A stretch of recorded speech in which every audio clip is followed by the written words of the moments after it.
আসসালামু আলাইকুম সুপ্রিয় দর্শক, কেমন আছেন? আশা করি সবাই অনেক ভালো আছেন।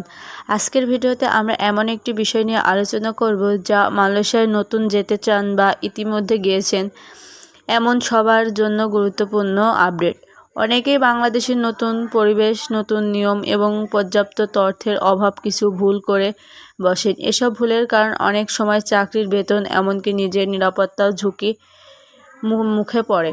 তাই আজকের ভিডিওতে আমরা জানাবো মালয়েশিয়ার নতুনদের সবচেয়ে সাধারণ ভুল কী এবং কিভাবে সেগুলো এড়িয়ে নিরাপদ বা সফলভাবে কাজ করা যায়।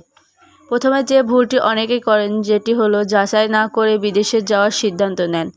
অনেকেই মানুষ শুধু পরিচিতি করার কথা, দালালের অবিশ্বাস দিয়ে টাকা নিয়ে দেখেন সে চাকরির বেতন বা কাজের পরিবেশ আগের প্রতিশ্রুতির সঙ্গে মিলেছে না। তাই বিদেশ যাওয়ার আগে অবশ্যই এজেন্সির বৈধতা, চাকরির অফার লেটার, ভিসা এবং চুক্তিপত্র ভালোভাবে যাচাই করতে হবে। আরেকটি বড় ভুল হলো চাকরির চুক্তিপত্র না পড়ে স্বাক্ষর করা। অনেকেই মনে করেন পরে সব ঠিক হয়ে যাবে, কিন্তু চুক্তিপত্রের আপনার বেতন, কাজের সময়, ছুটি, ওভারটাইম, থাকার ব্যবস্থা এবং অন্যান্য সুবিধা উল্লেখ থাকে। তাই বুঝে না নিয়ে কখনোই কোনো কাগজে স্বাক্ষর করবেন না। মালয়েশিয়ায় নিয়ে অনেক নতুন কর্মী কোম্পানির নিয়মকানুন কিভাবে মানেন না।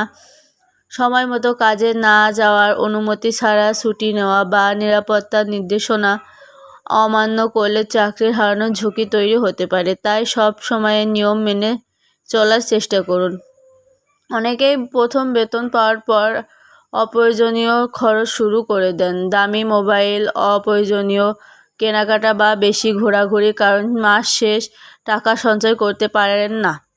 বিদেশ যাওয়ার মূল উদ্দেশ্য যদি পরিবারের আর্থিক উন্নতি হয়, তাহলে আয়ের সঙ্গে মিলে রেখে খরচ করা এবং নিয়মিত সঞ্চয় করা খুবই গুরুত্বপূর্ণ। আরেকটি সাধারণ ভুল হলো পাসপোর্ট, ওয়ার্ক পারমিট, গুরুত্বপূর্ণ কাগজপত্র যত্ন না নেওয়া। সব গুরুত্বপূর্ণ কাগজের ফটোকপি বা ডিজিটাল কপি আলাদা করে সংরক্ষণ করা উচিত। প্রয়োজনে এগুলো অনেক কাজে আসে। ভাষাগত সমস্যা নতুনদের জন্য একটি বড় চ্যালেঞ্জ। অনেকেই ইংরেজি বা সহজ মালয় ভাষার কিছু শব্দও শিখে না, ফলে কর্মস্থলে যোগাযোগ করতে সমস্যা হয়। বিদেশে যাওয়ার আগে দৈনন্দিন ব্যবহার কিছু ইংরেজি বা অপ্রয়োজনীয় মালয় শব্দ শিখে নিন, কাজ অনেক সহজ হয়ে যাবে। কিছু লোক মানুষ পরিচয় হওয়ার সঙ্গে সঙ্গে অপরিচিত লোকের বিশ্বাস করে ফেলেন, এতে প্রতারণার শিকার হওয়ার ঝুঁকি থাকে। নিজের ব্যক্তিগত তথ্য, পাসপোর্ট, ব্যাংক সংক্রান্ত এবং তথ্য অচেনা কারোর সঙ্গে ভাগাভাগি করা উচিত নয়।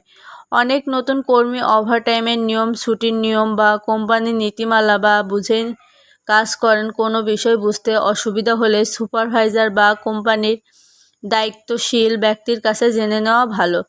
স্বাস্থ্য নিয়েও অনেকে অবহেলা করেন। অতিরিক্ত কাজ, ঘুম, অনিয়মিত খাবার এবং পর্যাপ্ত পানি না খাওয়ার কারণে অসুস্থ হয়ে পড়েন। সুস্থ শরীর ভালোভাবে কাজ করার সবচেয়ে বড় শক্তি, তাই নিজের স্বাস্থ্যের যত্ন নেওয়া অত্যন্ত জরুরি।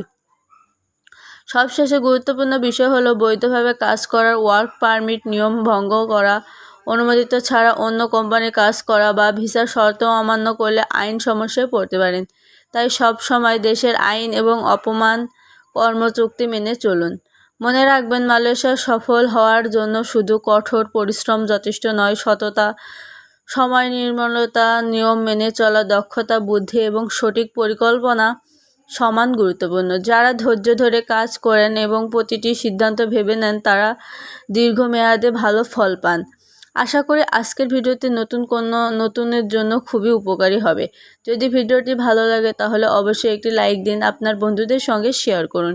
মালয়েশিয়া, ওমান, দুবাই সহ বিভিন্ন দেশের চাকরির ভিসা এবং প্রবাস জীবন সম্পর্কিত নির্ভরযোগ্য তথ্য পেতে আমাদের চ্যানেলটি সাবস্ক্রাইব করে পাশে থাকা বেল আইকনটি অন করে রাখুন। সবাই ভালো থাকবেন, সুস্থ থাকবেন। আল্লাহ হাফেজ।